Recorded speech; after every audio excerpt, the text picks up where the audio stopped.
Hello दोस्तों, स्वागत है आप सभी का आपके अपने यूट्यूब चैनल रियल इन्फॉर्मेशन में। और आज की वीडियो बहुत ही ख़ास होने वाली है क्योंकि आज मैं आपके लिए लेके आया हूँ बहुत ही ख़ास खबर।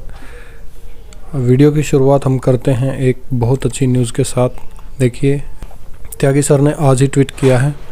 इस ट्वीट में दिया गया है Aadhaar UCL help desk spot.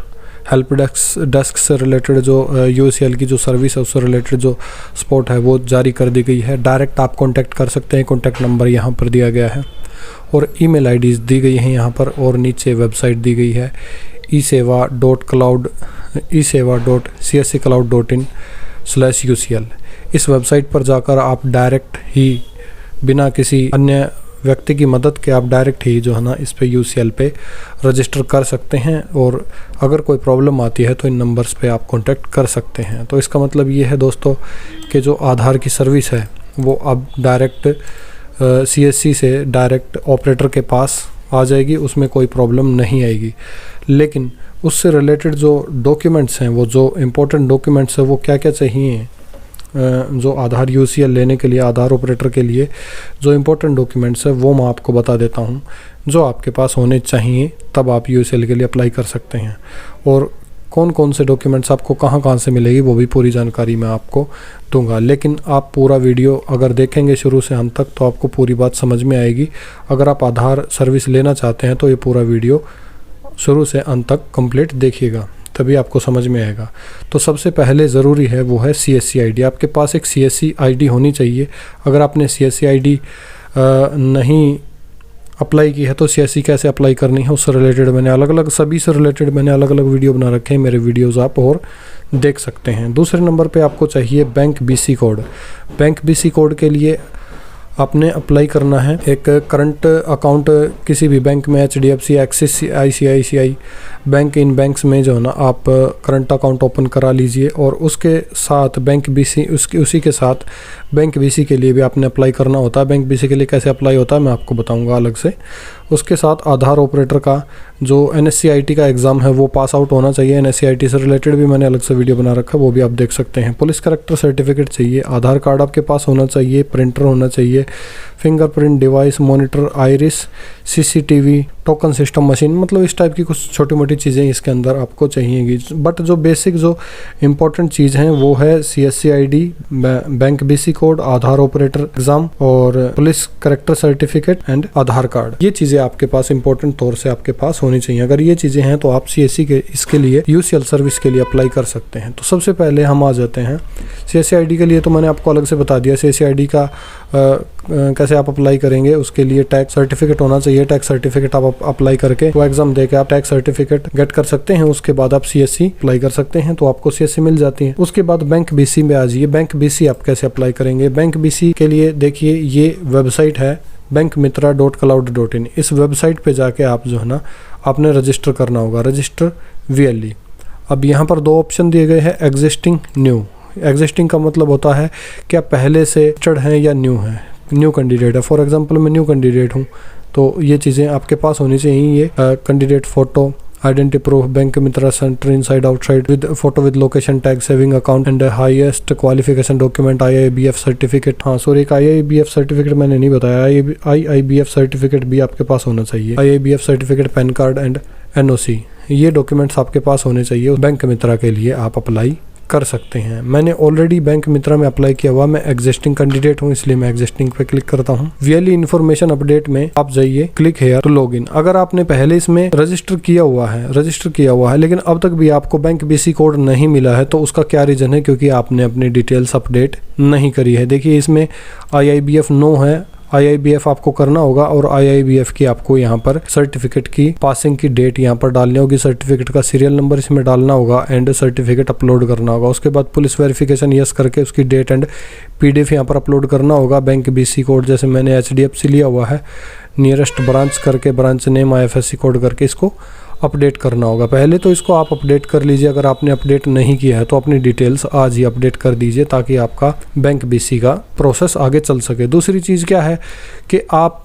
अपने डिस्ट्रिक्ट मैनेजर से कांटेक्ट करके आप अपने बैंक बीसी के बारे में जानकारी ले सकते हैं। अगर यहाँ पर देखिए कॉन्टैक्ट अस में बैंक एक तो दिया हुआ है डिस्ट्रिक्ट मैनेजर से आप संपर्क कर सकते हैं, लेकिन अगर आपका डिस्ट्रिक्ट मैनेजर आपको सही से इन्फॉर्मेशन नहीं दे पा रहा है तो आप बैंक ऑफिसर से भी आप संपर्क करके डायरेक्टली अपने बैंक बीसी कोड के बारे में बात कर सकते हैं। तो ऑफिसर्स पे मैं क्लिक करता हूँ, अपने स्टेट को सेलेक्ट कर लीजिए। स्टेट को सेलेक्ट करने के बाद सबमिट कर दीजिए। ये देखिए यहाँ पर स्टेट हेड आशीष शर्मा दिख रहा है, आपको contact number and email ID सब कुछ इसका दिखा रहा है। प्रवीण धीमान है, विकास कौशिक एंड संदीप राणा, ये सारे के सारे बैंक ऑफिसर्स हैं, बैंक के अधिकारी हैं, जिनसे आप मेल करके या फिर डायरेक्ट कॉन्टैक्ट करके भी आप अपना बैंक बीसी कोड के लिए आप बोल सकते हैं और अपना बैंक बीसी कोड ले सकते हैं। तो ये थी जानकारी बैंक बीसी कोड के बारे में। अगर बैंक बीसी आपको मिला है तो यहाँ से आप कांटेक्ट करके अपना बैंक बीसी ले सकते हैं।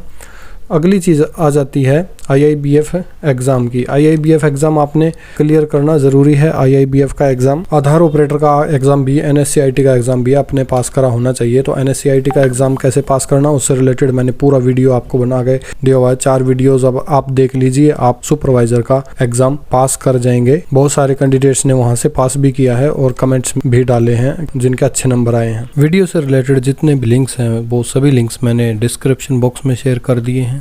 आप वहाँ से लिंक्स लेके जैसे IIBF का एग्ज़ाम अप्लाई कर सकते हैं, CSC अप्लाई कर सकते हैं और बैंक BC के लिए अप्लाई कर सकते हैं।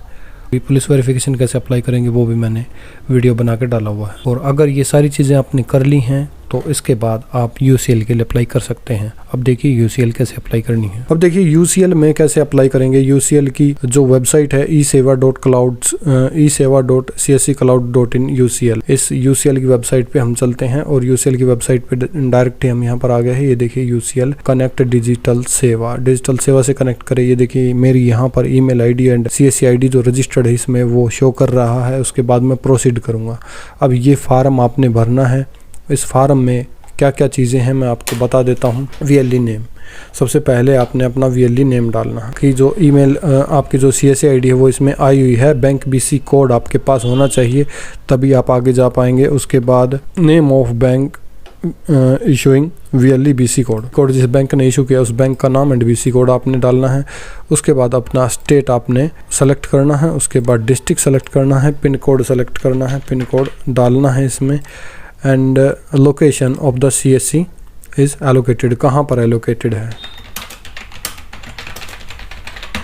वो आपने डालना है। VLE कॉन्टैक्ट नंबर आपने डालना है एंड VLE ईमेल आईडी आपने डालनी है। उसके बाद यहाँ पर डालना है आधार NSCIT ऑपरेटर सुपरवाइज़र एग्ज़ाम, क्या आपका क्लियर है, यस करके आप यहाँ पर अपना जो आधार ऑपरेटर का एग्ज़ाम है जो आपने दिया है उसके बाद जो सर्टिफिकेट मिला उसका PDF यहाँ पर डाउनलोड करना है। सर्टिफिकेट नंबर आपने यहाँ पर डालना है।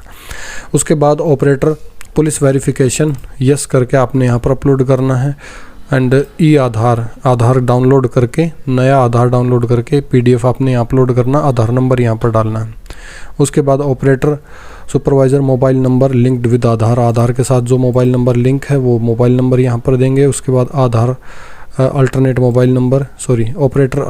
Mobile number, operator supervisor email ID, ये सारी चीज़ें आपने देनी है। Laptop available as per UID specification, click here to show specification. Laptop आपके पास होना चाहिए, इसकी जो स्पेसिफिकेशन के अकॉर्डिंग होना चाहिए। Laptop from the top 5 vendor i5, कम से कम i5 9th Gen और हायर, इससे हायर आपके पास एक लैपटॉप होना चाहिए। डिस्प्ले 14 इंच कम से कम होनी चाहिए और ये रैम, ये स्पेसिफिकेशन इसमें दिया हुआ है। ये लैपटॉप इसकी आपको ज़रूरत पड़ेगी कम से कम। ये लैपटॉप अगर आपके पास नहीं है तो ले लें। उसके बाद मल्टी फंक्शन प्रिंटर अवेलेबल है, फिंगरप्रिंट डिवाइस अवेलेबल है, आइरिस स्कैनर अवेलेबल है and TFT monitor device available है, GPS डिवाइस अवेलेबल है and CSC centre having space waiting area inside and outside, अंदर का और बाहर का आपने यहाँ पर व्यू का फ़ोटो अपलोड करना है जो सिटीजन्स के वेटिंग एरिया के लिए भी अवेलेबल होना चाहिए आपके पास। उसके बाद ब्रॉडबैंड कनेक्शन इसमें दिया हुआ है स्टैटिक IP, मतलब ब्रॉडबैंड कनेक्शन आपने लिया हुआ होना चाहिए और उसकी एक जो स्टैटिक IP है वो आपने यहाँ पर डालनी है। स्टैटिक IP अगर आपके पास नहीं है तो आप अपने इंटरनेट जहाँ से आपने लिया हुआ उनसे बात करिए, वो आपको स्टैटिक ID प्रोवाइड करेंगे। उसके बाद सीसीटीवी कैमरा अवेलेबल है सेंटर पे, अगर ये अवेलेबल है तो आपने पिक्चर अपलोड करनी है शो करके। उसके बाद दिव्यांग फ्रेंडली सेंटर, क्या आपके पास व्हील चेयर वगैरह है, यस नो आप कर सकते हैं, वो जैसी भी आपकी फैसिलिटी है उसके हिसाब से। उसके बाद token system machine available for citizen, token system की मशीन है या नहीं आपके पास। उसके बाद टॉयलेट फैसिलिटी है या नहीं। उसके बाद कैप्चा कोड डाल के इसको आप सबमिट करेंगे। तो ये फार्म है। तो दोस्तों इसमें आपको पता लग गया होगा कि इसके अंदर क्या क्या चीज़ें मैंडेटरी हैं, क्या क्या ज़रूरी हैं। तो ये सारी चीज़ें अगर आपके पास अवेलेबल हैं तो आप यूसीएल के लिए आधार सेंटर के लिए अप्लाई कर सकते हैं। और अगर कोई प्रॉब्लम आती है तो इससे रिलेटेड आप डायरेक्ट ही हेल्प डेस्क पे बात करके सीधा सीएससी से कांटेक्ट करके यूसीएल की सर्विस को चालू कर सकते हैं। तो दोस्तों ये आज का वीडियो जिसमें मैंने आपको बताया कि यूसीएल की सर्विस आप कैसे ले सकते हैं। अगर इससे रिलेटेड कोई प्रॉब्लम है तो आप मुझे कमेंट बॉक्स में कमेंट छोड़ सकते हैं, मैं आपकी हेल्प करने की पूरी कोशिश करूँगा। और अगर ये वीडियो आपके लिए अच्छा रहा, हेल्पफुल रहा, तो चैनल को सब्सक्राइब कर लीजिए, लाइक कीजिए इस वीडियो को और शेयर कीजिए दोस्तों के साथ। Thank you.